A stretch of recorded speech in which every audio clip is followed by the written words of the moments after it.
Ride with me to the other clans and we will defeat the sky people. You can't start the car. Johnny has the keys.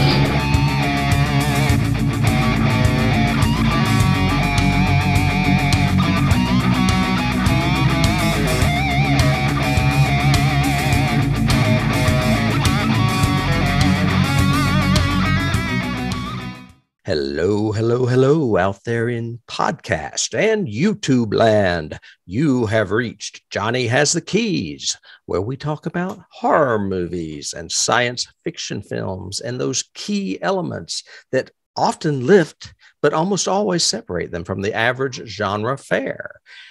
If you're new to us, we would like to welcome you to our very unique and strange brand of criticism. This is an unscripted podcast. David and I come in to talk about these movies blind, having watched them very recently. If you are returning, you already know this, and we'd like to welcome you back. I was on a train there, and then I just fell off. I'm here with my good friend and co-host, David Horton. David, how are you doing this? Wonderful. I'm doing well. You did good. Thanking all the people for returning and all the new people. Thank you for doing that. To tell the truth, I almost lapsed into the outro stuff about go to our YouTube page and sign up or whatever. I was like, wait, check everything. Yes. Yeah. But I'm glad. Normally, what we try to do at the beginning is talk about our genre week, our week as it pertains to each of our genres. Those of you who are new, I tend to drift more toward the science fiction realm, whereas Tim, huddles darkly in the horror realm a lot of the time. I did get to watch a science fiction film this week. I actually looked up an old one, and I had seen it a few years ago when it came out, and I may have even mentioned it on an earlier podcast because I remember Where watching All the People Gone? No. It is called Tau, T-A-U. It was made in 2018. It stars one of our favorite actresses, Maika Monroe. Maika Monroe. Monroe. Maika Monroe. M-A-I-K-A, Maika, I think. Yes, Monroe. Maika Monroe, who we both loved a lot in It Follows, and you actually highly recommended in Watcher. Not the Watcher that got so popular on Netflix about the house that rented and people were getting weird letters about it. That was a silly movie. But the other one where the woman's in Denmark, I believe, or no, it's Europe, like Prague. Europe. It's over in Eastern Europe, I think. Hungary, maybe. Yeah, and it's great. It's a thriller. Yes, heard really good things about it. This has she stars in it. So does Ed Skrein or Ed Skrein. I'm not sure how to pronounce his name. S-K-R-E-I-N. I think it's Skrein, maybe, or Skrein. You would recognize him if you saw him immediately because he was the dagger or sword guy in Alita Battle Angel, the one with the British accent who you said looked kind of like Jude Law. Okay. Do you remember him? Yeah, I do. He's also Ajax in Deadpool. He's the bad guy, one of the bad guys in the original first. I saw that. Deadpool. I remember Alita though. Yeah. Anyway, good actor, great actor in this. Has a really cool role in it. It was written by a woman who has not done any other films. Her name is Noga Landau, but she's gone on to write like the entire series of Nancy Drew when it was on, I think, Netflix. It was on, and then also. She wrote for that series that I mentioned a few weeks ago called C, that's on Apple TV Plus, where it's a dystopian future where all humans are blind and they're having to deal with all their senses being, hearing and everything else. The anti-Quiet Place, I guess. Anyway, this movie I would not recommend really overall, other than some cool visuals, because basically it's Demon Seed. That's all it is. Well, what's wrong with Demon Seed? Well, there's nothing wrong with Demon Seed, but why not watch Demon Seed is what I'm saying. Okay. Is Demon Seed better? Yeah. The two good things that this has going for it is basically the story is, in a nutshell, a woman. She's kind of, not really a sex worker or anything like that, but she is a very, she is streetwise, I guess, is a street drifter sort of thing, con artist girl. Ends up getting talked into going to this guy's house, finds out the next morning that she's trapped inside this house, and it's a totally artificial intelligent automated house, even down to the fact that it has drones that can fly around the house and do things to her, or force her to do things. And basically he's like a sexual sadist, and it's not the experimentation kind of stuff or that we got from Demon Seed. But the best thing that this movie has going for it is Tao is the AI. Tao is his Alexa of the house. But it's voiced by Gary Oldman, and he's great. The way he plays the subtlety of the coldness of trying to figure out humanity, but also the cruelty, but then getting compassion just vocally, because you never, you see Tao only as abstract kind of images or on screens around the house. So he doesn't even have the single lens of Hal kind of thing. But I'm sure that's where she was kind of going to in the title of calling it Tao instead of Hal. I was wondering. So yeah, watched it. It was okay. It's a good afternoon watch, but I wouldn't really recommend it as great science fiction or anything else. Go back and watch Demon Seed instead, or watch I Am Mother, the one that we covered, on the side podcast. Which was a great other sentient AI sort of thing. Yeah, I bet while you were talking, I was trying to look her up. I thought maybe she was related to Martin Landau, like a granddaughter, but I couldn't find out anything. Noga Landau? Maybe. I do not know. I mean, he has a couple of daughters, I think, that were producers or actresses, but I couldn't find that they had any kids because she would be too young to be his daughter, I would think. Or well, probably me being nosy. No, nosy's good. That's what we do. Anyway, so that was my genre week. What about your genre week? Well, my genre week went into one of my favorite places, which is the land of Stephen King, and I caught Mr. Harrigan's phone again. Oh, okay. Decided I wanted to re-watch this one because I thoroughly enjoyed it the first time, but it has not gotten kind remarks from several reviewers. And I'm like, wait a minute, what is going on here? So do they think it's the black phone? Do they think it's the black phone? Well, that is funny that his son had a movie come out this year called last year called The Black Phone. And this was Mr. Harrigan's phone. And both father and son are writing phone shorts. One's a novella. I think they're both novellas or short stories. Well, didn't King also do The Cell? Remember the one about the phone that drove people crazy when you answer your phone kind of thing? Yeah. This is much better than that. Okay. I love this movie. I don't understand why it's not getting much love. It's directed by John Lee Hancock, he also wrote it. So he wrote the screenplay and directed this. He also did Saving Mr. Banks as well as The Blind Side. I mean, this is a this is a big director. And the only thing I can think is that people, and you and I often criticize people that can't watch slow burn movies, or the fact that it's not a true horror movie. I guess it's just a really, really good story. And it has such subtle commentary on today's world, which we were talking about briefly before we started on the air today. The not being didactic in what you write, but if you do want to say, you know what, cell phones are not a great thing, they're probably the end of our world. That's kind of a little bit about what this story is about as well. But it's about a young boy in a small town at the turn of the century. It's around 2003. There's no phones.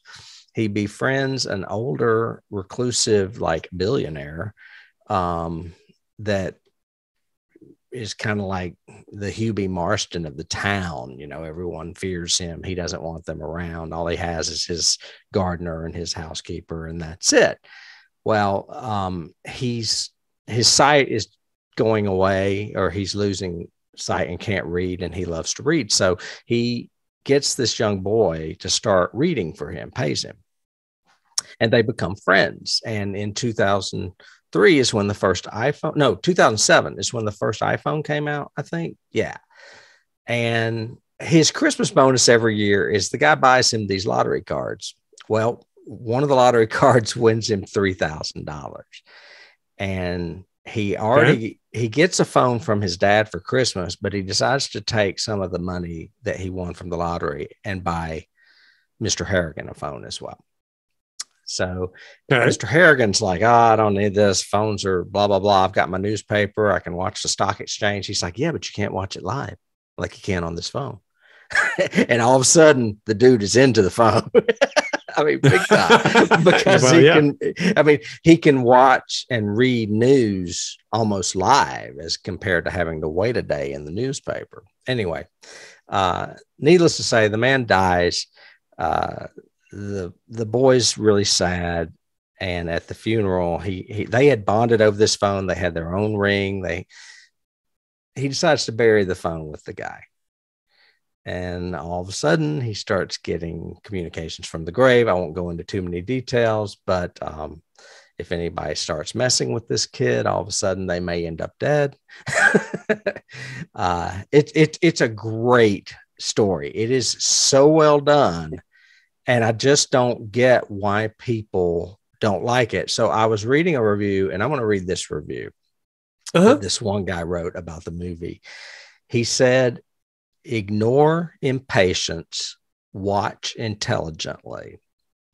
We live in an instant age. We're used to getting what we want immediately. So anyone giving this film a bad review probably didn't understand the need to focus and apply patience to a story that unfolds gradually. It is impeccably written. All the story setups and essential bases are cleverly covered. It is brilliantly made with authentic characters supported with superb acting. It moves at a comfortable pace with no dull moment or drawn out unnecessary scene. An all around excellent film. Give it a chance and be receptive to rare, excellent storytelling. It could be one of the best films you've seen in a long time. Wow. Great review. And I was like, finally, there is somebody out there that feels the same way that I do about this movie. So anyway, that's what I did in my genre week. I highly recommend this movie. It is on Netflix and has been for several months now. Go watch it. So they're able to so he's not only able to just talk or get messages from the grave, but obviously Mr. Harrigan or whatever has some kind Harrington. of. There's no T in it. There's not. No T. There's no T in Mr. Harrigan. Excuse me, Mr. Harrigan. Yeah. Right. But he's able to manipulate things for the boy in the real world, kind of thing, somehow. Because you said people die. Well, so yeah. Well, there's a time when, all right, he is a ruthless businessman, and he has no friends, but he does befriend this boy. And the boy, of course, does research on him and finds out, oh yeah, he's liquidated companies. He has cost people their jobs, but they are friends. They become friends. Mm-hmm. And what's cool about it is like, he has his own special ring. It's Stand By Your Man by Tammy Wynette. Mm-hmm. He has his own handle. It's Pirate King. So the boy, I guess the phone was charged when he buries him with it, but of course the phone's battery is going to die. So why is this still happening? And at one point when the boy, when they have talks other than just reading to each other, or him reading to the man, and he says, promise me one thing. The boy wants to be a screenwriter. He wants to go to LA and write movies. And he's like, I don't approve of that, but it's a ruthless business. And I want you to promise me one thing. If you ever have enemies, and you will, he said, because this is an unfair business and you're going to make a lot of enemies. He said, dispatch them quickly. He said, and move on.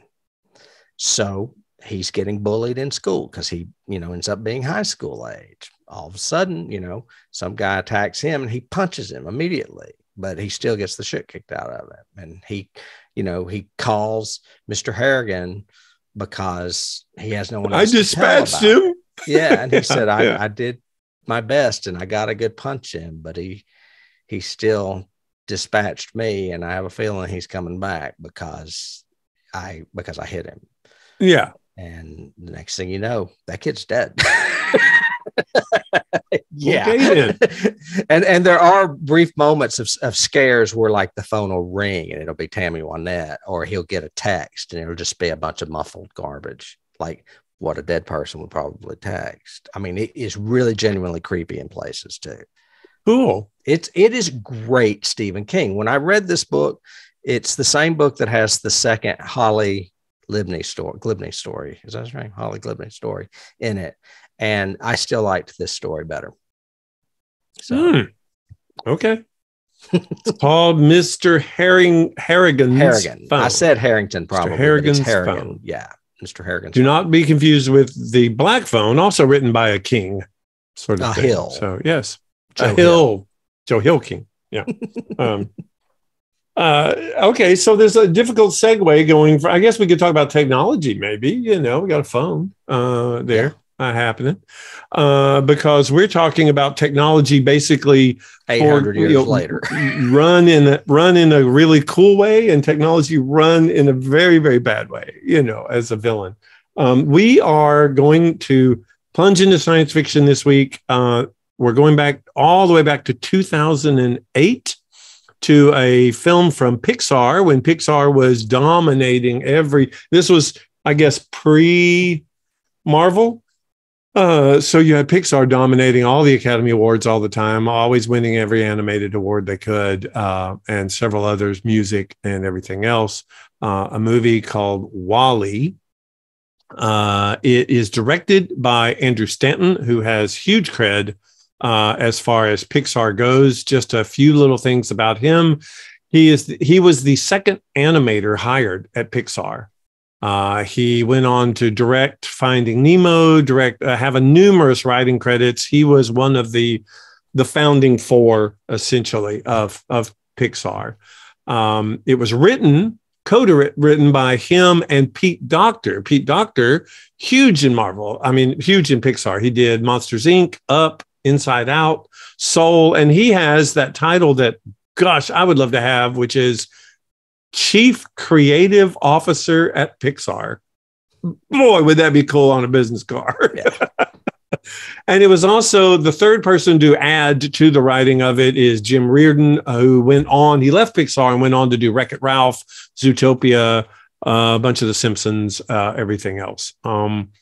But it stars some great voice acting in it. It is, I'll just say right out, it's one of my favorites. As a matter of fact, I think this last viewing of it elevated it beyond as my favorite Pixar film. In the past, I had said, I don't know. It was it used to be when people would say, "What's your favorite Disney movie?" Years ago, I would say Jungle Book because it was one I saw in the theater. That's loved it. My favorite animated film. Thought it was probably my favorite animated film ever. Then it became Little Mermaid. I really liked Little Mermaid, and I liked the music in it and the villain and the way they did the design work of it. But then Pixar came along and just started blowing everything away. And I've probably seen this movie like 8 times, and I think it has to elevate as my favorite Pixar, even above The Incredibles, which I love The Incredibles a lot. It would be hard for me to choose, but The Incredibles would be up there. Up would be up there. Up is great. Yeah. Soul is actually a really good Pixar. Lots of Toy Stories out there too. Oh yeah. So it's hard, but I would say this is probably my favorite too. Actually, it would be a tie with The Incredibles because I'm such a superhero guy. Yeah. Well, and the music, Newman did music for both. No, Giacchino did the music for Incredibles. But this was done by Newman. This movie is so layered. You can watch this movie 5 and 6 times and see all different kinds of stuff in the background, what they do. There's hidden Mickeys. There's all kinds of Easter eggs. There's so many references to other stuff, which I'm sure we'll get to when we get into it. Do you remember the first time you ever saw this movie? I did not see this in a theater, so I'm sure Dennis and I rented it. I did see it in a theater, but I saw it weeks after release. So it was like it was popular. It was doing so well, and everybody was saying, and it was science fiction, with that poster showing him like touch the stars and everything else. I was like, oh, okay, I might have to give this one a look. Because they had 2 posters. One was him on the junk heap, kind of like all alone. And one was him with actual space behind him, with the planet or whatever. And it was released June 27th. I remember because it was like in the early summer. So it was like July when I finally saw it and was just blown away when I first saw it. And it just keeps getting better every time I watch it. Yeah, this was the second time I had watched it. I don't think I have watched it more than twice. And I can honestly say I looked at our list of films for this season, and this is in my top 3 of the season. Oh, really? Yeah, we need to do that at the end of the season. We need to go back and pick our top 5 for the season. And it's not a horror movie. So that says something right there. It says a lot. But man, it is a heart movie. This movie has so much heart and so much character and so much stuff to it and so little dialogue. I think one of the notes I took was this movie has less than 15 minutes really of dialogue. Yeah. In the whole movie.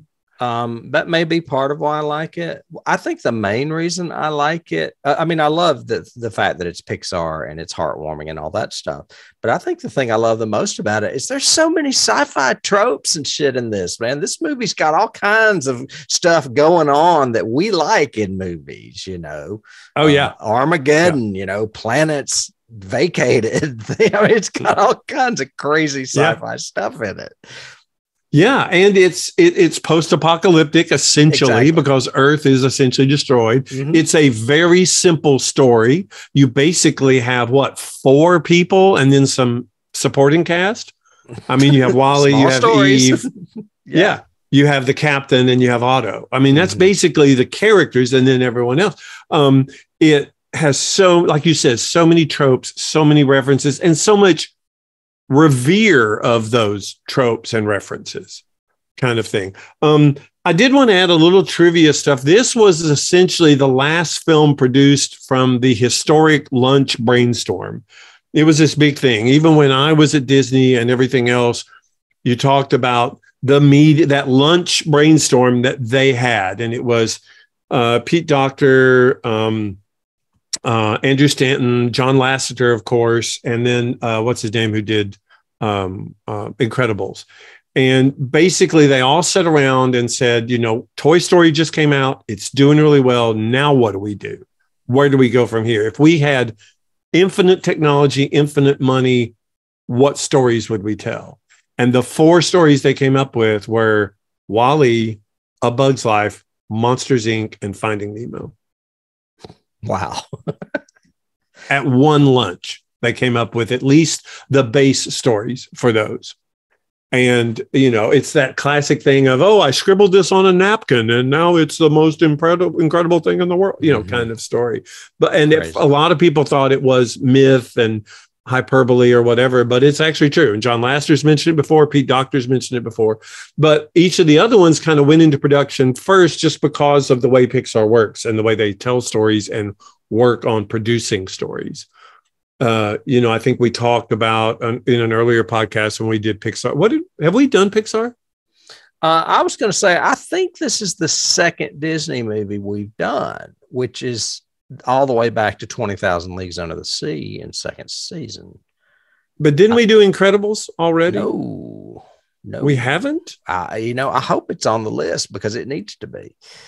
So this might be the first Pixar. I'm not certain. Folks, we've been doing this for like 5 I mean, this is the second animated movie, right? I don't know, honestly. You know the history much better than I. So well, we did that horrible one, Fantastic Planet, but I don't think we've done another animated movie. Yeah, because we haven't done Wizards. Wizards always been on my list, and a couple of other ones that fall into either that horror or sci-fi 20,000 Leagues back in 2021. Yeah. But yeah, I don't think we've done another Disney movie. And this is so then the way what has made Pixar, I think they earned 10 Best Picture Oscars in 10 films. So every time they released a movie, it was winning Best Oscar for animation. Because they were pushing the envelope each time. It was incredible storytelling. And basically the storytelling is what makes all of Pixar stories in our films, in my opinion. And even Inside Out, which didn't get a lot of press and wasn't as popular as a lot of Pixar, or Soul, they each have such incredibly great stories underneath them. And a lot of that comes from collaborative storytelling. Quite honestly, their process is to break down a story over and over and over again. If you do research on this, I mean, if you go to IMDb and look up trivia on WALL-E, it's like pages and pages and pages and pages of stuff. But some of the stuff they talk about is the way Pixar works, which is they have an idea, they pitch it, everybody in the room goes, "That's good, not great, but it's good." Okay, that idea has to go away then. And we have to start over because it's not great. It's just a good idea. And that's the way they do stuff. And they'll totally throw ideas out that have been in development for 6 months because it's not great. It's not elevated to the next level of where it should be. And they allow a lot of collaborative storytelling. People from storyboard artists to early conceptualizers and everything can actually talk about story. It's not just I'm in my cubicle and I can only design, WALL-E's eye. That's all I'm doing for the next year is WALL-E's eye. I can also say, does WALL-E ever cry? How do we make him cry? Is there a moment in the story where he could cry? Whatever. They contribute. I kind of get excited about it because I love that kind of collaborative storytelling. I do too. I was just thinking, you had mentioned, to put things in perspective, it came out in 2008, and you were saying before Marvel, they debuted the same year because Iron Man came out in 2008 too. Ah, okay. And you mentioned that it took longer for this one to get made than those other three because of the way Pixar works. This one, their average movie had 75,000 storyboards. This one had 125,000, double the amount of storyboards they would normally do for a film. And that's because so much of it had to be told visually without dialogue. So to get the animators, the voice actors, everyone to understand what was happening, there was so much more visual to this. I love Stanton's approach to this too, of just doing cinema tricks, treating it like a movie like an actual lensed live action where he's zooming in on something and it loses focus for a second and then adjusts, or where you're panning across this huge city and all of a sudden you go and zoom in on WALL-E and how little he is and moving across. It's just those kind of things that you wouldn't see in normal animation. This was also the first time that they used actual live action in a Pixar film. I think it may be the only time they've used live action in a Pixar stuff. Correct. Yeah. Correct. The first time we see it is with Fred Willard on the billboard, and then later on his kind of welcome to Axiom sort of thing. And then his stuff near the end when he's going, just give it up, stay in space, Ben Burtt won an Academy Award for this and deserved it. Ben Burtt is the creator essentially of the audio of Star Wars. He created R2-D2 sounds, Chewbacca sounds, lightsabers, Vader's breather, all of that. Ben Burtt is credited with that innovation. Blasters, all of that. I forgot, it's not in my notes, but I read that he had just finished doing a film with robots. I don't think it was AI, but it was something. And he swore I would never, he swore I'll never do anything with robots again. I don't want to do anything with technology or robots as far as sound effects go. Movie, wasn't it? Maybe something like that, but it was something where he had done all the audio effects and all the special sounds, and it was for a robot. And he said he never wanted to do it again. And Andrew Stanton approached him and said, "No, you don't understand. I want you to be 2/3 of my cast. You need to do this." And he read the script and overnight said, "Yes, I'll do this." He created like tens of thousands of sound effects for this movie. That's crazy. Yeah. And a lot of it, he said he actually got in a junkyard. 75,000 storyboards is enough to me. I mean, I can't imagine that. And they did twice that many. That's insane. Yeah. Yeah. To tell this complex a story. Well, you would have to, though, essentially. I mean, think about it. You're trying to tell a story that doesn't even have any real dialogue between characters for the first like 20 minutes. You know, I didn't time it out or look at it, but I think it was like 20 minutes before he actually speaks to Eve. So that's a long time to have audiences sit and also to develop a character that by then we're in love with him. Yeah. You know, by the time he rocks himself to sleep and tucks himself in with his cockroach buddy, I'm in love with WALL-E, and whatever he wants to do, I'm there, buddy. I'm with you. Did you know that the working title was Trash Planet? Trash Planet. I read that. Yes. Which I kind of like, actually. I thought that was funny. Do you know what WALL-E stands for? I do. I know what I think most of the things stand for. Oh, okay. But the WALL-E stands for Waste Allocation Load Lifter Earth-class. Correct. Yeah. And those big giant WALL-Es are WALLAs. And they're the same thing, Waste Allocation Load Lifter Axiom class. Right. Because of the ship. Mm-hmm. They're on the ship. Yeah. Yeah. I'm proud of you. That was good. What about Eve? Eve stands for Extraterrestrial Vegetation Evaluator. Yes. Cool. See, I have in my notes that Eve was actually designed by Jonathan Ive. Jonathan Ive is the designer of Apple. There would not be Apple the way it is without Jonathan Ive. It looks like an Apple product. It's white and shiny. Well, yeah. And he designed everything. The iPhone, the iPad, the iPod, the original Mac, the MacBooks, all that are Ive's design. And the thing I liked about Eve was it wasn't just that she was so streamlined and, obviously very advanced and unique, but little things they did, like where her shoulder doesn't meet her arm, but inside there's a radiating circle that you see every now and then. The same thing with her head. And that's that's generating the thing that holds them together, like a magnetic field or whatever. And they could have just left that simple, but instead they added an animation to it, which gave it this really she's cool. super powerful and can just obliterate things.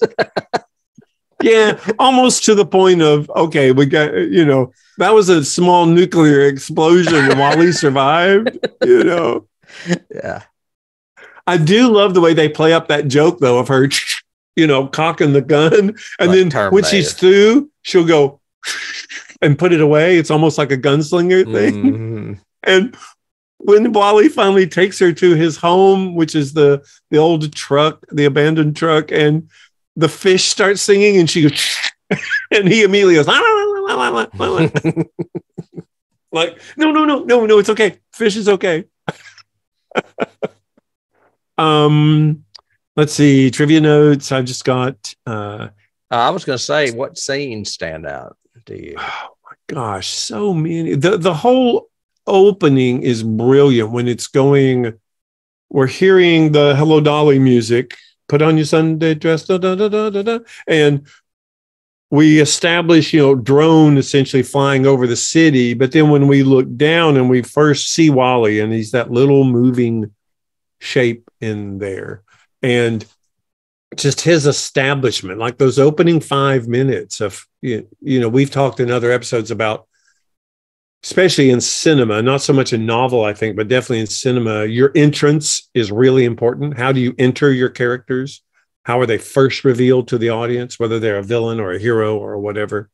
And WALL-E, within 5 minutes, we establish sympathy, loneliness, emotion, efficiency, does his job, seems to be a nice guy, just in the way he treats the cockroach and the way he does stuff.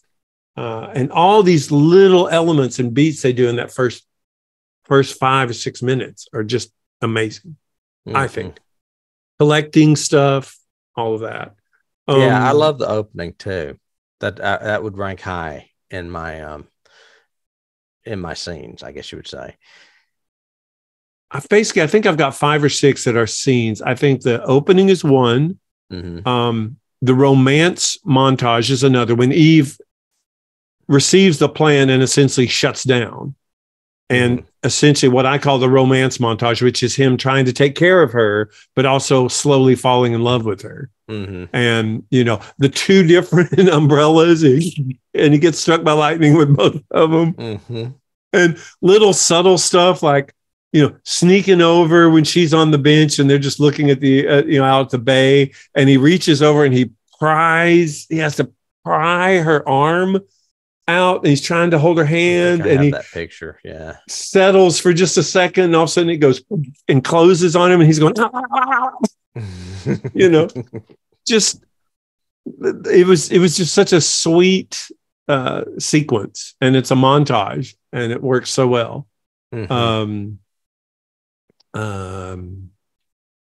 I have first time in space, of course. I was going to say, definitely the spaceship. The space, him touching the rings of Saturn or the dust and everything, and him seeing the star. That's what happens in the next 5 minutes on, Close Encounters when Neri goes into space. That's what he sees. Is that awe and wonder of space and how it works. My favorite, I don't know if this would classify as a scene, but some of my favorite stuff is on the Axiom and deals with Mo. Mo is my favorite character. Oh, really? The little cleaner? Yeah, I love that thing. Okay. Foreign contaminant. And it just goes around sweeping up behind him all the time. And he's contaminated because he's been working in a landfill his entire life.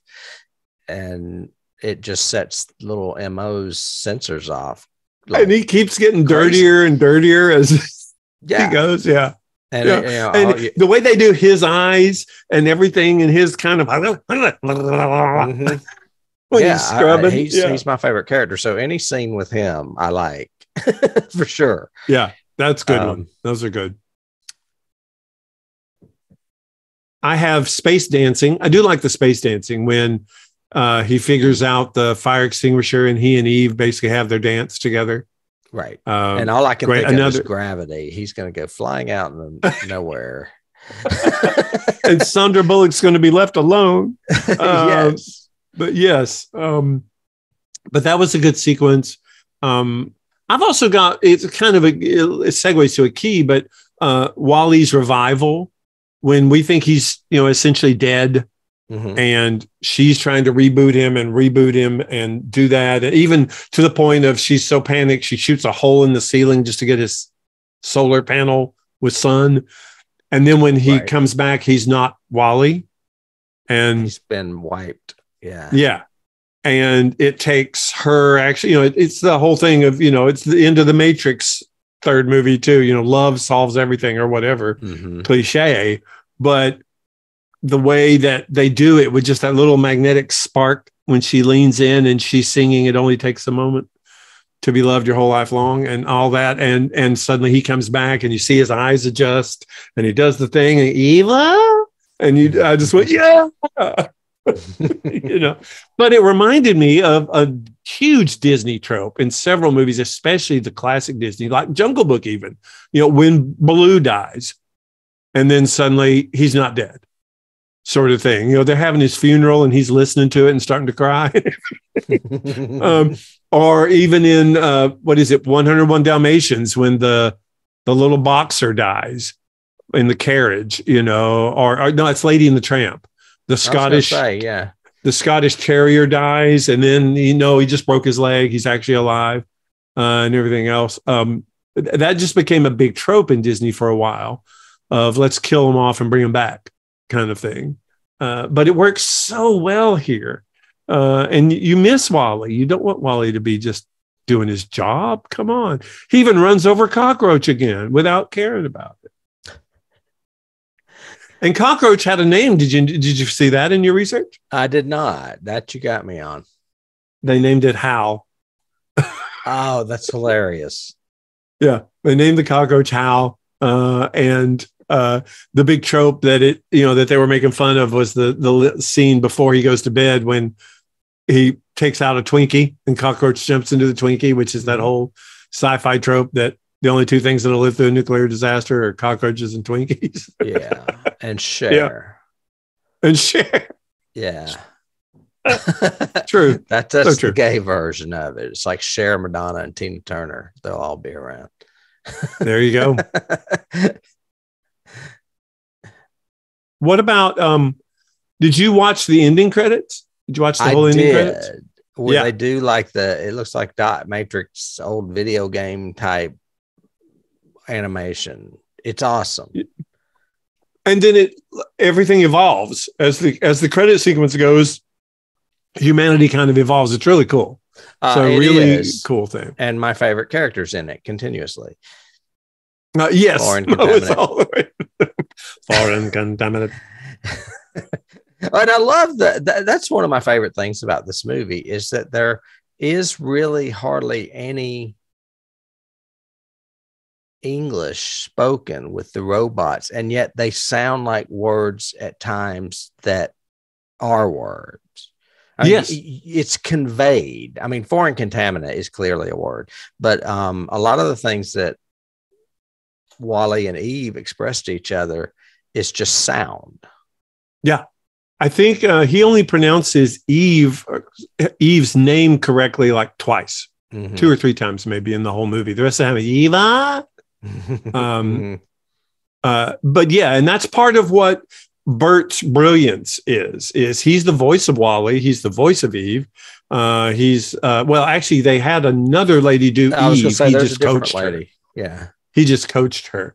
And ironically, she's not an actress. She's just a Pixar employee that they found that they liked her voice, so they used her. I was gonna say, both her and Ben Burtt are more voice actors. Neither one of them are actors. Right. Yeah.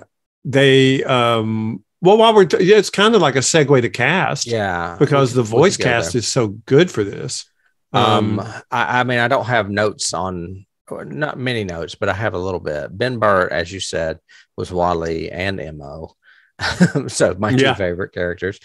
Of course. And then Alyssa Knight is the other person that you mentioned that played Eve as far as her voice. And they are, like you said, Pixar employees. And if you look up their credits, it's always a Pixar character that they're playing pretty much. Captain B. McCrae on the ship Axiom was actually voiced by Jeff Garlin, which I had forgotten. And I was like, oh, this is great. Because they had considered Tim Allen. Yeah. And I was like, no, that's space. I mean, what's his name? I started Galaxy Quest. What is it? Galaxy Quest. Galaxy Quest. But I'm talking about Buzz Lightyear. I was Buzz Lightyear. No, he's already Buzz Lightyear out in space. I don't want this captain to sound like him. So it was, and really I think people would have recognized that. I think that was a very good decision. I do too. And I think Jeff Garlin has a great voice. He's made for voice acting because it's kind of high and kind of whiny at times. I love it. Define hoedown. When he's learning about Earth is such a great sequence. Yeah. But he's been in everything. I mean, that guy's done a lot. He got in a bit of trouble and was released from his contract with that. What was that show? The one that's set in the 80s. I can't think of the name of it. But the Goldbergs. The Goldbergs. But I don't know if that ever amounted to anything. I don't think it's affected him the way it has affected a lot of others out in Hollywood. I have a feeling he just probably made an off-color joke and they just went a little crazy about it. I didn't really read any details about it. Happens. Yeah, I like him because I watched Curb Your Enthusiasm, which is not a politically correct show at all. And he was, Larry's best friend on Curb Your Enthusiasm. He's hilarious. Yep. This movie, like you said, has a real person in it. It is Fred Willard, who plays Shelby Forthright, the B&L CEO. And I did know what B&L stood for, but now I can't remember. Do you remember? Buy and lease, I think. Liquidate. I'll look it up real quick while you continue. Fred Willard, he is no stranger to us on this podcast because he is Larry Crockett in Salem's Lot, which we covered a couple seasons back at Christmas. Actually, it may have been it was the Christmas before last. He's the one that wears the silk boxers and ends up having to caress the shotgun. But yeah, I've always liked Fred Willard. He's also part of that. He died recently too. He's a part of that troupe that we like. That he's in the Christopher Guest movies. Yeah, Christopher Guest. He's in all the Guest movies, like Guffman and Best. Very good. And I think he may have also, like the rest of them, may have come from SCTV originally as a writer for that. But I think he was on Mary Hartman too. It seemed like he was on that or Fernwood Tonight or something. He was a great improvist and really good. And B&L stands for by and large. By and large, yeah. Yep. Who else? Mac and Talk. Yes. The actual Macintalk, the actual program that was the very first voice program for a computer. Right. Is Otto. Yeah. I thought that was great. That was an automated voice. Well, it was Otto, the autopilot, the villain. That kind of right. It sounded like almost like a Cylon. That's one of my keys. Did you know there was a choice at one point for that part though? No. It was Steve Buscemi, who is, ironically enough, one of the famous people I've been in an elevator with. I always end up in elevators with people if I haven't told this story before. I was in an elevator with Neil Gaiman too, but I was in an elevator with Steve Buscemi in Philadelphia once. Wow. He was arguing with someone. I assumed that was his manager or person, and I did not say a word because he was clearly not happy. Can you do a blog that just has that title? I was in an elevator with Steve Buscemi in Philadelphia. Yeah. Isn't that funny? That's pretty good. It's weird. I was in an elevator with Neil Gaiman in Atlanta. So. Neil Gaiman in Atlanta. Yeah. Very strange. All right. But that would have been a totally different choice for the villain, I think. I think he would have seemed too thin and reedy sounding, Steve Buscemi's voice. I agree. And it may even be too similar to Jeff Garlin in places. Yes, I would agree with you. Mm-hmm. Yes. John is played by John Ratzenberger. Yep. John Ratzenberger is in like every Pixar movie, I think. I don't know if there's ever been one that he wasn't in. Well, his voice is so instantly recognizable anyway. Hey there, Normie. Yeah, right. However, who is he in Toy Story? Isn't he the Rex? No, he's Mr. Potato Head, right? Isn't that who he plays in Toy Story? I think he's Potato Head. Yeah, I think. Yeah. But when you said Rex, you threw me off guard because I thought he might be Rex. But sometimes they're really small parts. Most times they're really small parts. Yeah. Well, because he's so recognizable. Yeah, he's never the lead. He's always secondary. Right. he played John in this, but there were several other people up. Would you like to hear this list? Yeah, sure. Brian Cox, who I love. Ooh. We saw him last in The Autopsy of Jane Doe. Yep. Jeff Fahey, who we saw last in Alita, because he completely surprised me by being in that movie. Yep. Jeff Fahey is an old 80s actor, genre actor. Lawnmower Man, right? Wasn't that his first one? Yes, he was in that, I think, in the 90s, but he did all those Charles Band movies in the 80s. Yep. Robert Pine, which is don't know him. Chris Pine's dad, who was on Chips. Ooh. Okay. Yeah, I like him, but he was more of a television actor than a movie actor. Was he the commander on Chips? Yes. Oh, okay. Now I know who that is. I never associated that name with him. That's Chris Pine's dad. Wow. You didn't know that? I Captain did not. Kirk has a dad that was on Chips. I learned something new today, and he's not the real Captain Kirk. He's the fake Captain Kirk. That doesn't count. He's not bad, though. He's okay. He's Captain Kirk in another world or another. He's better than the one in Strange New Worlds. That Captain Kirk was terrible. I agree. Anyway. I would have rather seen Chris Pine come on there. Yeah, I would too. But anyway, that would have made it. No, that would have set it in the Kelvin universe, and it's not. I hope. Alan Arkin was considered. No, good voice actor. Paul Schneider. Why does that name sound familiar? Paul Schneider. Who is that? Isn't he Dukes of Hazzard? That's John Schneider. Oh, okay. Paul's his cousin, and I don't know who Paul Schneider is. Okay, well, I have more that I don't know as well. Chris Christopherson was another. Jeff Garland, who was obviously Captain McCrae, he didn't do it, but he was considered. Josh Brolin was considered. No, Josh. Yeah. And then two others that I don't know: Tyrone Giordano. Giordano, I don't know him, or Eric Avari. Maybe they're voice actors, and that's why we don't know them. Must be. But that's all I have for John. Mary was voiced by Kathy Najimy, who we know from Hocus Pocus and several other things. However, other women were considered for that role, including Leslie Mann. Yes, I could hear that. Hudson, that would work. Yeah, probably. Catherine Hahn. Man, that's a name that's super popular now that back then no one would have known who she was. No one. Yep. Because of WandaVision. And then Kat Dennings. They were all considered. Oh, that would have been interesting to pair her with John Ratzenberger, just because they both have that kind of New England sound voice. However, I think Kathy Najimy is perfect. Oh, Najimy's hilarious. She's great. She's great with John Ratzenberger because they're both comedic actors. So it works. They can both handle the chops. Yep, definitely. And then the ship's computer voice is a little famous there. Yeah.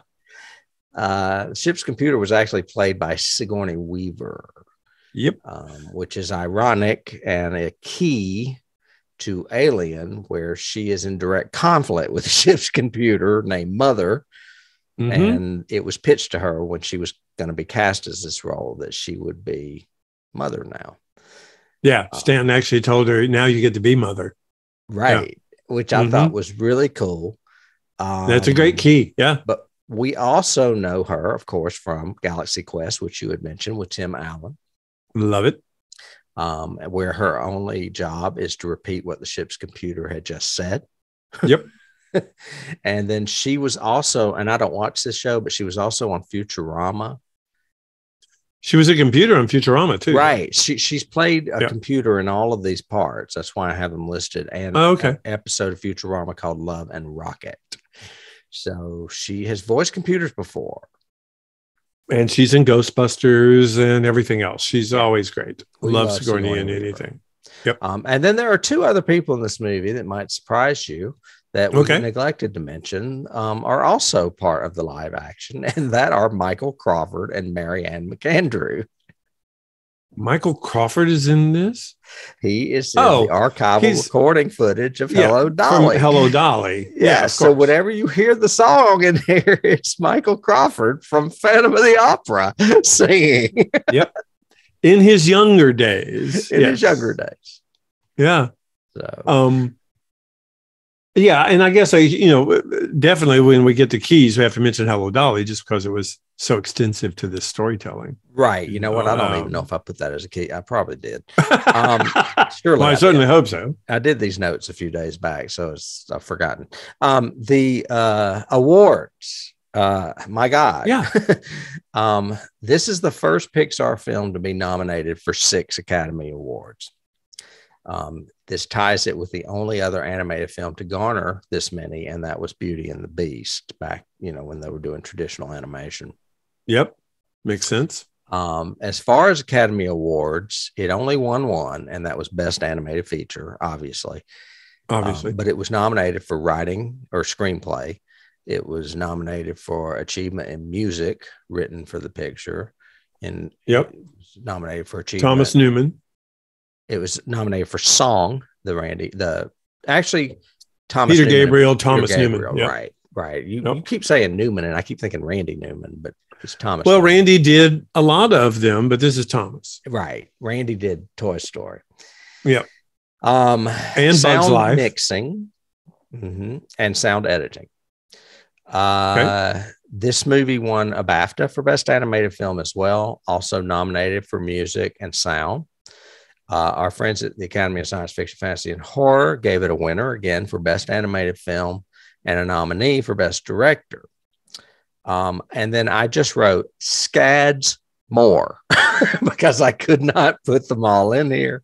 And this movie is on the 1001 movies you must see before you die list. It should be. Yeah, by far. So that's what I have for awards. I cut it short because there were just too many of them.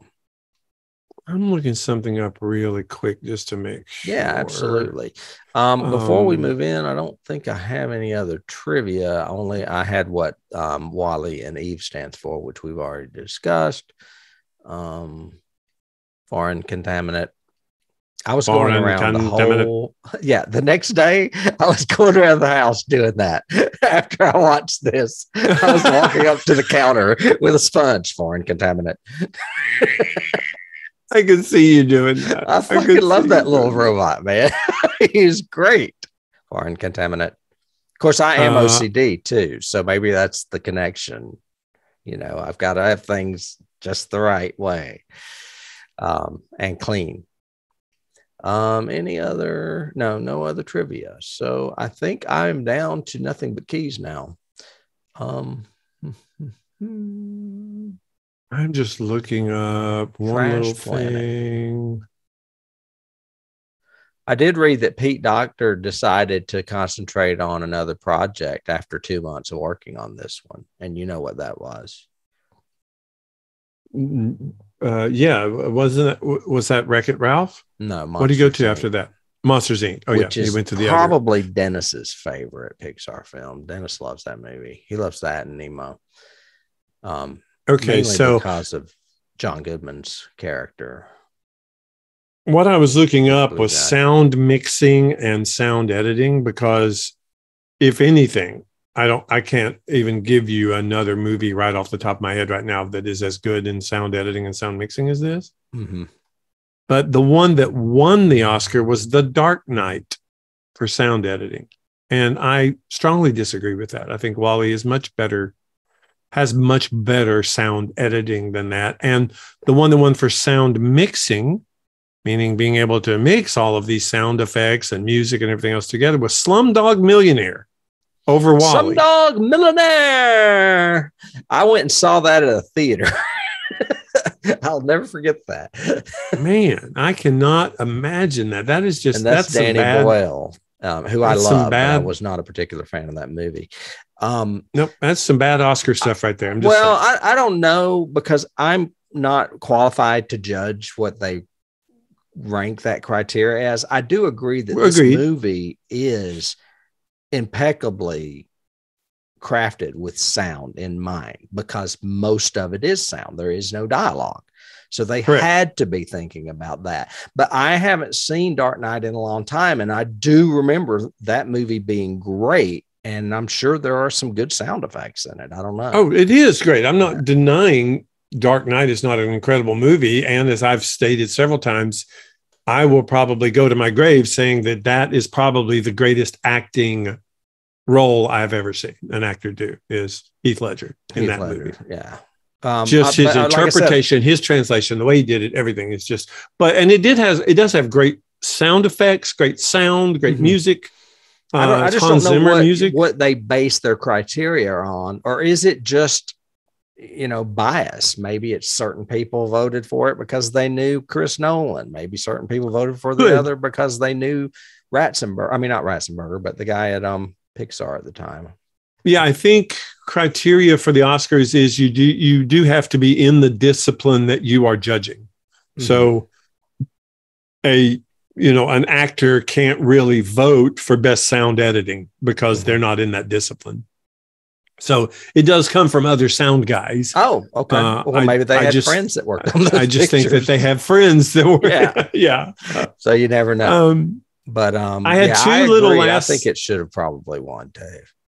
I had two little last things before we go to keys. One is when the plant activates Otto comes up with his preservation program, which is A113.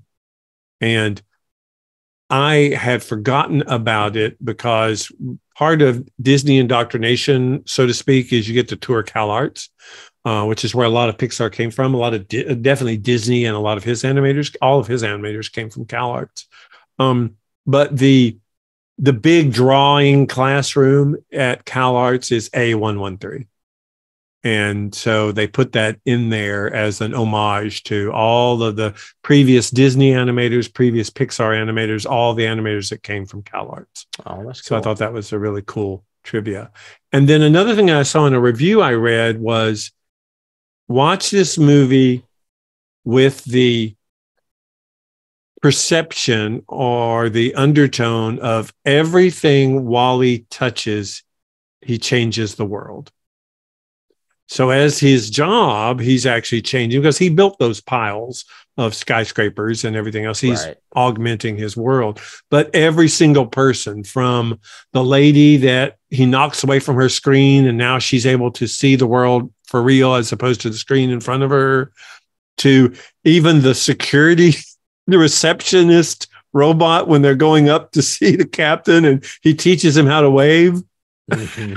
And even down when they're leaving and they're in the hover cart and they're taking Eve and him away, you see the robot and he's going, no, waving again.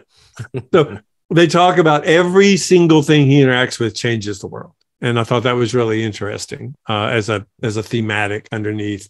And then Andrew Stanton has said that the initial thought of, or the initial theme of WALL-E was a comment on rampant consumerism and the fact that if we continue to consume without preserving what we have, this is what will happen. Well, that starts in the very beginning when he's finding Rubik's Cubes and all those other things.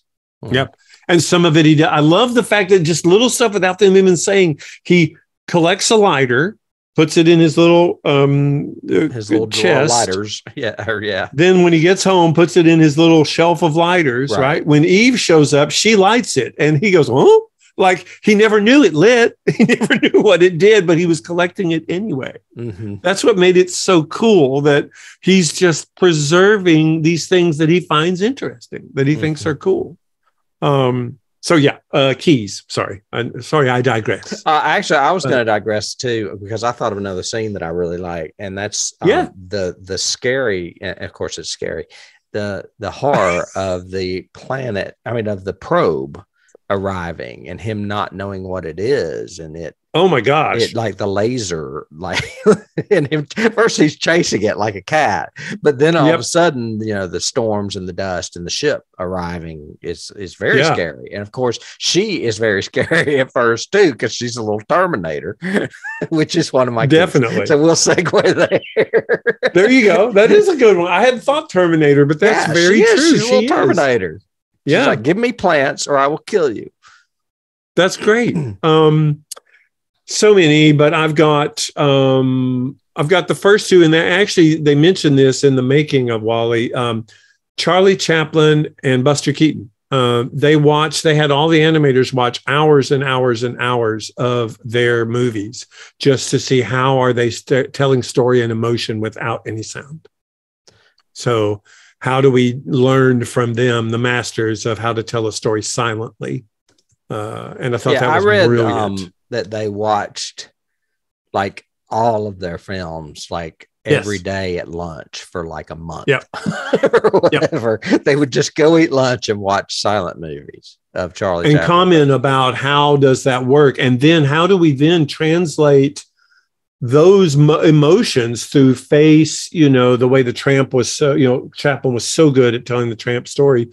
How do we translate that into a robot and give it, who doesn't have a nose or a mouth or anything? How do we make them? One of the things that they said was a really cool challenge was, how do you make WALL-E smile when he has no mouth? And I thought that was really cool, because they do. You can see when he smiles, when he cringes, when he backs up, all this. I mean, but I also have the fact that, again, just a Chaplin thing, not just the silent aspect, but the storytelling of Charlie Chaplin in particular is always about the Tramp, which was the poor, downtrodden sort of hero who meets the girl and changes his life. Right. That happened in so many of his stories, and they use that as a key as influence as well. Oh, absolutely. And I mean, that Tramp was probably dirty and the girl was clean and shiny. Contaminant. Yes, there you go. Foreign contaminant. The biggest one to me, and I saw this on IMDb, but I saw this before IMDb as well. And that's E.T. I mean, that little thing looks like E.T. It's shaped the same. It's got like a fat body and a fat or elongated little head arms up on a stilt, and it's got little arms. I mean, I can't imagine that wasn't somewhat intentional. Yes, I had that one too. I totally agree with you. Yes. Several 2001 references in this are keys from this. Down the music, like when the captain first wakes up, they're playing Strauss, which is the Blue Danube. When he finally stands up to Otto, they play the also Sprach Zarathustra sound, and he's taking his first step, sort of thing. I mean, Otto is definitely patterned after Hal, down to the single eye that's that red. To me is the biggest 2001 thing. Yeah. All of those are 2001 keys, of course. And like I said before, they actually internally they named Cockroach Hal, just as a joke, an inside joke for them. Mm-hmm. I've already mentioned some of these, but like I have Gravity because of him hanging onto that ship in outer space. I mean, I was the whole time thinking he's just going to go off and to nowhere. It's a good thing that Eve can, fly. Yep. And has propulsion or whatever. Yes. Yeah. That's a great one. And then another one that I have that is more along my lines of what you were talking about in the beginning, when it's kind of sad that, he reports to work every day in his little apocalyptic world gathering trash. Mm-hmm. But when he's out and there's no one around, it's like, it reminds me of the Omega Man. Good one. I Am Legend, where the main character is just walking around and there's nobody there ever. You're seeing this solo character walk in this world that's desolate and everything. Yeah, really great. That's a good one. So that would be along the lines of something I would think of. But I had said, and several people have talked about this, Five Alive from Short Circuit. The robot in Short Circuit is a definite WALL-E inspiration, I think. I didn't even think of that, but I went and saw that at the theater, and I still have trauma from it. Five Alive. That movie. Ugh. I have AI, just because the story of being in of an artificial intelligence being in a totally new environment that they don't understand and don't understand how to act in. Naturally, that one's done much more for drama and emotion. This one's done for comedy, but it's the same kind of trope that's happening where WALL-E doesn't know this world that he suddenly found himself on, this ship and everything. I have one you won't get probably is Star Trek Voyager. There's a lot of Voyager influence in WALL-E's first encounter in space, even down to touching the rings of Saturn kind of thing. There's a great, in the opening credits of Voyager, they fly over this ringed planet and you can see the shadow of the ship barely grazing the rings and everything. It's really pretty. It's a pretty opening. Some of these, like I said, I lifted from IMDb, and a lot of these I knew about just because Pixar likes to put Easter eggs in things. Oh, of course. But one of the trucks Eve searches is the Pizza Planet delivery truck from Toy Story. Toy Story, yep. Yeah. And I know Pizza Planet because if you ever go to Disney World, you see Pizza Planet all over Disney Hollywood Studios. Yep. Also, there's a Mike Wazowski doll in WALL-E's collection from Monsters, Inc. There's a Rex in his collection from Toy Story. There's when Eve's asleep and he makes the little fake Eve for her out of junk and everything else. Mm-hmm. The arm of it is the Luxor lamp from Pixar logo. Their logo. Yeah. That's funny. When he's searching when he's doing his the junk montage, which is another scene that's actually really good, when he puts the bra on his eyes or when he gets the rubber paddle ball with a thing in the background. Not only at one point can you see a hidden Mickey, but in another one you see number 52 from Cars. You see the car from Cars. And Cars had not been made yet, by the way. So this wasn't like they were paying homage. So. They're leading up to sort of thing. I think Incredibles came after Nemo. And then there's the scooter from Ratatouille. It's also in the background. Weird. Yeah. Yeah, they have a lot of homage to themselves. So I thought that was really cool.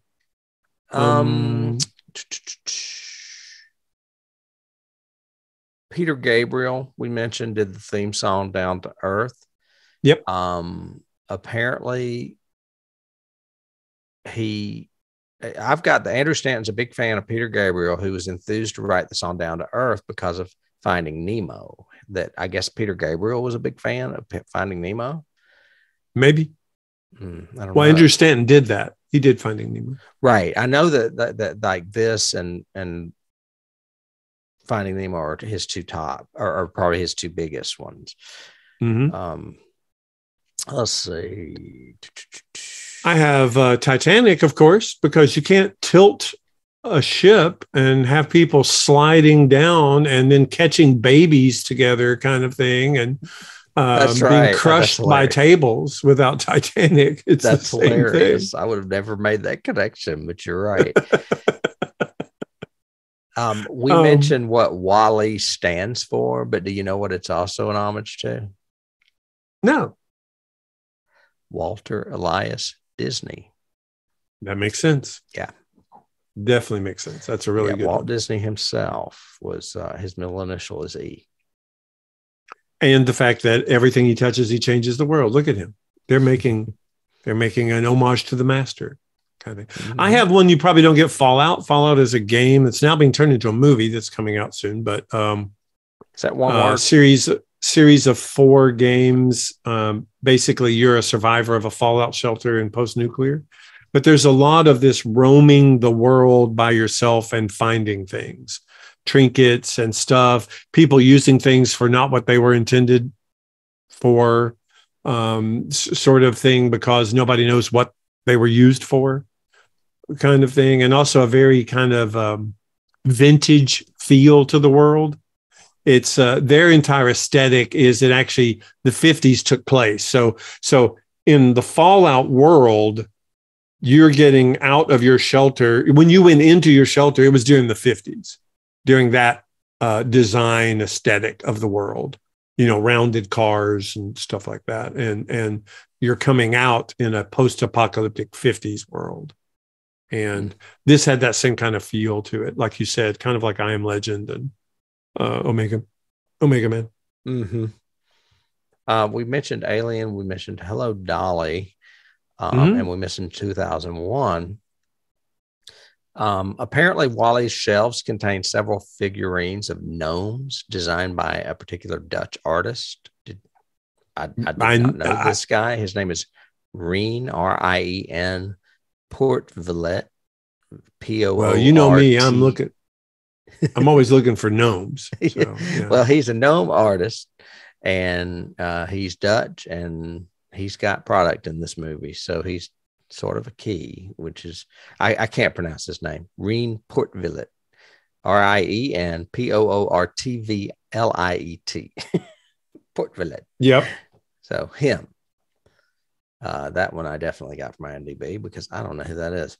Otto, the autopilot who is piloting and in effect commanding the Axiom, is almost identical in both looks and movements to Max from Flight of the Navigator. Flight of the Navigator. Yep.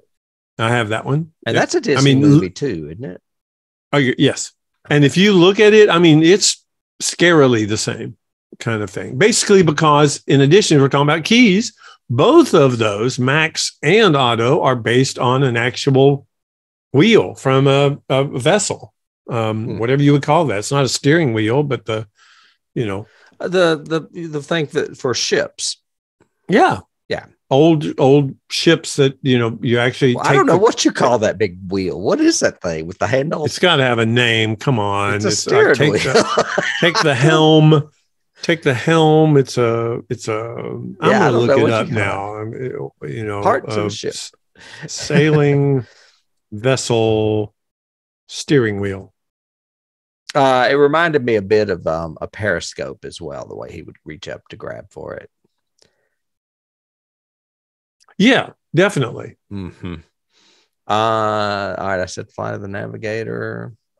Oh, and this is one that you should know. I lifted from IMDb, obviously.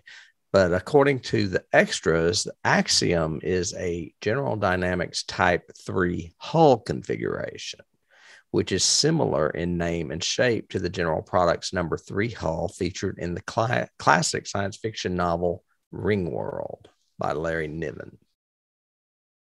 I did not get that reference. Something with those Ringworld books or something? Is that what they're doing on Amazon? I think so. I think they're doing Ring. No, they did Foundation for Apple Plus, but I don't know about if someone's doing Ringworld. Finally, it would be neat. Oh, never really mind. Hard I'm confusing it with another show you watched that they deviated from terribly with the women and men. You said they. Oh my God, you've been talking about this for a long time. You started it, you hated it, then you went ahead and finished it. And Wheel of Time. Yes, that's what I'm thinking. Wheel, and it's Ring. This is Ring. Never mind. Yeah, Ringworld is literally Larry Niven's. It's a world that is literally a ring. It's imagine if everybody was on the outsides of a ring going around. That's their whole world. Okay. Okay, huge. Sorry, I confused my sci-fi novels or worlds. Wheel of Ring Worlds. Yes. Yeah. Anyway, the Larry Niven book is the one they say is there's an homage to it in this as well. There's a Star Trek reference in this, which is when he says Axiom or whatever is the final frontier. Oh, that's hilarious! I forgot. It's kind of a cute pun that he did. You mentioned Hello, Dolly. It's really interesting to me, too, because I actually have done 2 versions of Hello, Dolly, and the songs are so memorable, and I like them. And it's a fairly good older musical. But why? But why? Why choose that song?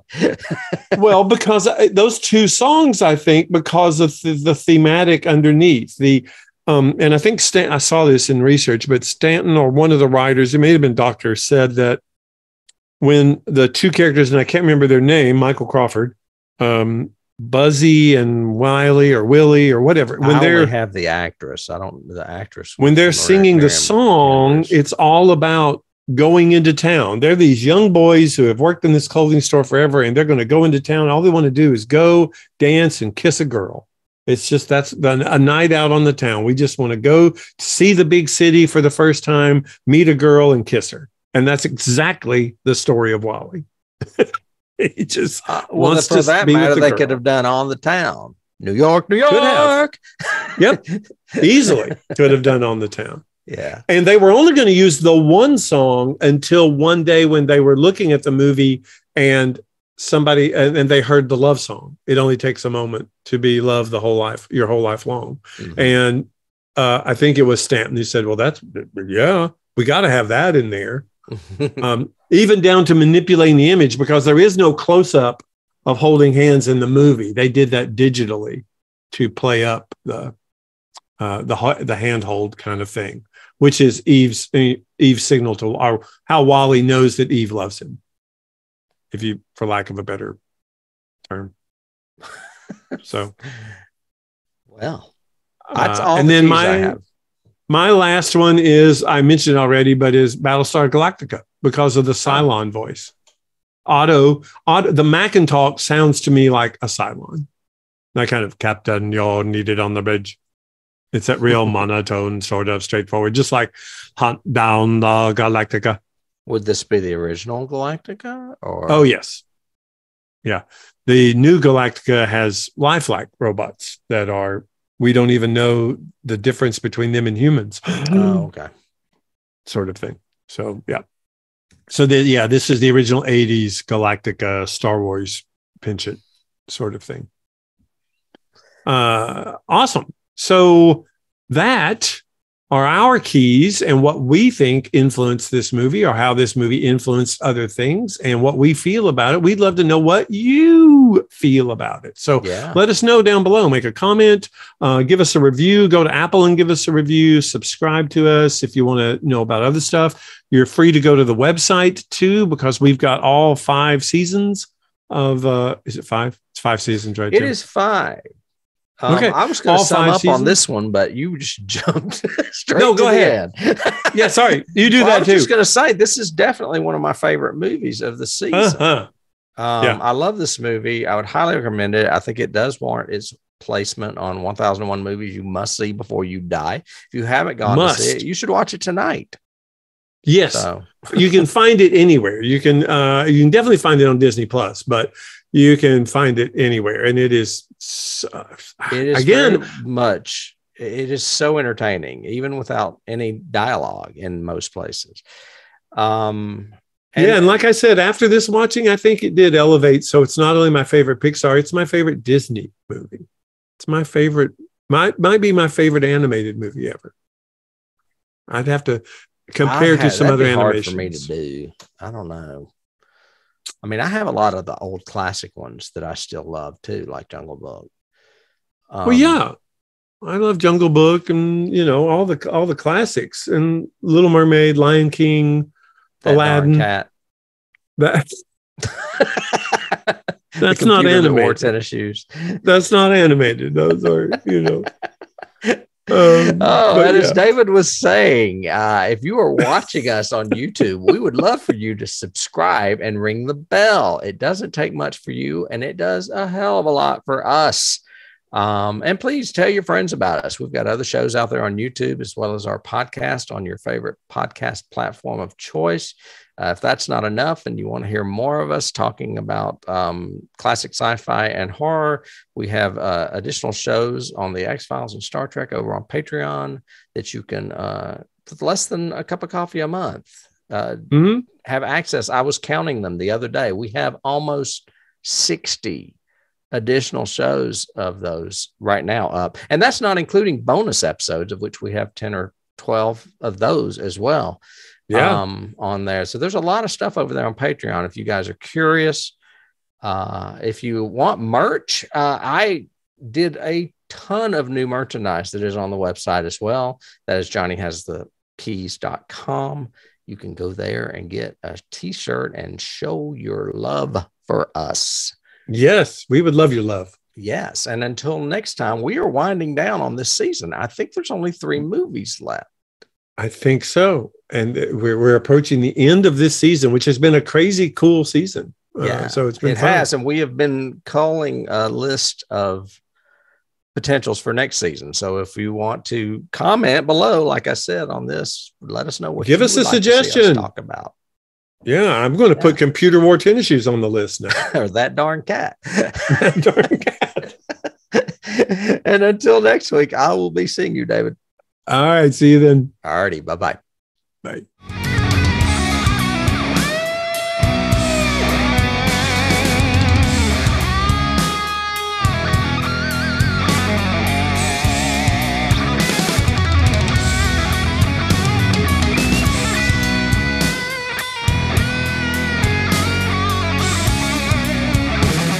You can't start the car. Johnny has the keys.